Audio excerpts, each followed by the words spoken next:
daqiiqadooyin ka hor intaadan geeriyoon oo dhiman maxaad arki doontaa? waa su'aal cajiib ah. qofkiioo saaran sariirta sakaraadka oo dadkii ay xiriirihiisa fadhiyaan oo la oynayo ayuu hal mar sikadiisa wuxuu ku arkayaa wax uusan weligii arag.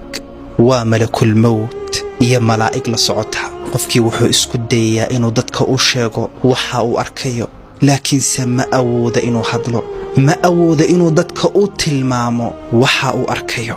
hadduu ahaa qofkaa qof wanaagsan, malaa'ig wejigoodu nuurayo, wejigoodu iftiimayo ayaa waxay soo fadhiisanayaan hareerihiisa ilaa inta ay ishiisu qabanaysa ayay fadhiisanayaan.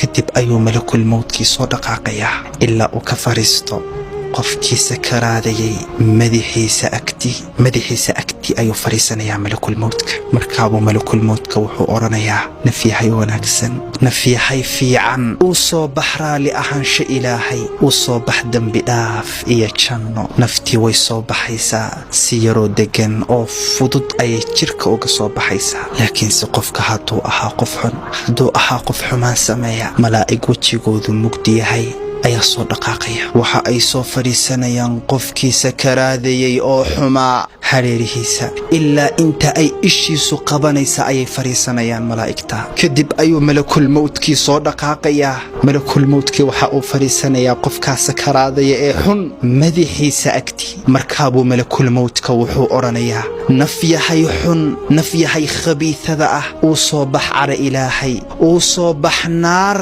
naftii waxay ku cararaysaa jirka. malaa'igtii ayaa waxay bilaabayaan inay garaacaan qofka. malakul mawtka xoog ayuu naftii uga soo saarayaa jirka iyadoo la garaacayo. yaa allah, mideed dooranaysaa? ma middaa wanaagsan mise middaa xun? labadoodaba adduunka ayay joogaan oo weli maysan geeriyoon. intaysan geeriyoon waxay arkayaan xaaladda ah iyo xaaladda. ilaahayow na sug. aamin ya allah. salaam.